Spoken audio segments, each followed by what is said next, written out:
समझ दोस्तों, आज हम बात करेंगे सॉफ्ट स्किल्स के ऊपर। एक ज़माना ऐसा होता था जो आदमी जितना ज़्यादा मजबूत होता था जिस्मानी तौर पे या वर्क फोर्स होती थी तो उसको ज़्यादा स्किलफुल माना जाना जाता था, माहिर। लेकिन बेशक उन चीज़ों को इग्नोर तो नहीं किया जा सकता, लेकिन दुनिया सारी सॉफ्ट फॉर्म में ट्रांसफ़र हो रही है और आइंदा वही लोग ज़्यादा मतलब कामयाब होंगे जिनके अंदर सॉफ्ट स्किल सबसे ज़्यादा होगी। फॉर एग्जांपल, सॉफ्ट स्किल की एक एग्जांपल लीडरशिप है। लीडरशिप का ये मतलब नहीं है कि हम किसी मतलब मुल्क के या रियासत के लीडर हों।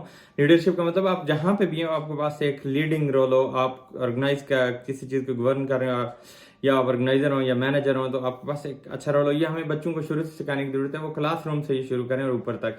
दूसरी रीडिंग जो स्किल है वो जो है ना कम्युनिकेशन स्किल है, बात करने के तरीका। बात करने के तरीका हम सबको आना चाहिए और बात सिर्फ अल्फाज अदा करने का नाम नहीं है। बात करने का हमने अल्फाज कौन से चूज कर, इंतखाब कौन सा करना है, बात किसी से कैसे करनी है, बड़े से कैसे करनी है, छोटे से कैसे करनी है। तो ये वो चीज़, ये कम्युनिकेशन स्किल हो और हमने कैसे बात करनी है, लहजा कैसा होना चाहिए, ये बहुत सारी चीज़ें हमने सीखनी है। फिर एक तख्लीकी सलाहियत जिसे क्रिएटिविटी कहते हैं। क्रिएटिविटी आप किसी भी ऑर्गेनाइजेशन में और आप जो है ना आपने नए आइडियाज़ देने हैं, आपने नई चीज़ देनी है, तो ये ऐसी स्किल जब हमारे बच्चों के अंदर, नौजवानों के अंदर होंगे वो ज़्यादा कामयाब होंगे।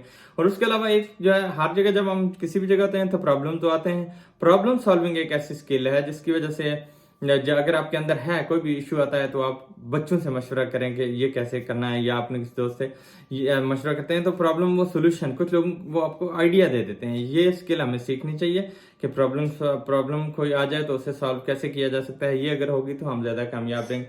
फिर उसके अलावा जो एक इम्पॉर्टेंट स्किल जो है वो है इंटरपर्सनल स्किल, यानी फ्रेंडली होना। उसके अलावा किसी के साथ गुड रिलेशनशिप रखना और बिहेवियर और एटीट्यूड हमारा गुड होना, ये भी एक स्किल है। फिर इसे इंटरपर्सनल स्किल कहते हैं। एक और स्किल जो हमने सीखनी है और इम्पोर्टेंट है वो है टीम वर्क। अक्सर अगर हम इंडिविजुअल चल रहे हैं तो हमारे इंडिविजुअल कोई कामयाबी नहीं होती। हमने टीम वर्क जो है ना, प्ले विन विन, कि मैं भी जीत जाऊं, पूरी टीम जीत जाए। जिस तरह एक फुटबॉल क्रिकेट की टीम खेलती है, तो एज अ टीम जब हम खेलते हैं तो हम जो है ना बहुत आगे जाते हैं और सारे जो है ना मिल जीत जाते हैं। फिर एक स्किल है फ्लेक्सिबिलिटी।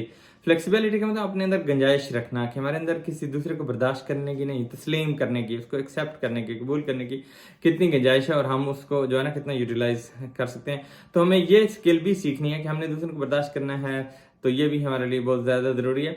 फिर जब कहीं भी किसी ऑर्गेनाइजेशन में हम होते हैं तो कॉन्फ्लिक्ट मैनेजमेंट, कन्फ्लिक्ट आ जाते हैं, इख्तलाफात होते हैं, तो कन्फ्लिक्ट हमने कैसे मैनेज करने हैं, ये स्किल सीखने की भी ज़रूरत है कि मतलब इख्तलाफात को कैसे सॉल्व करना है। हम किसी एक पॉइंट पे किसी के साथ इख्तलाफ हो जाए तो कैसे आ सकते हैं। तो ये वो चीज़ें हैं जो हमें खुद सीखनी और बच्चों को सिखानी चाहिए। Thank you.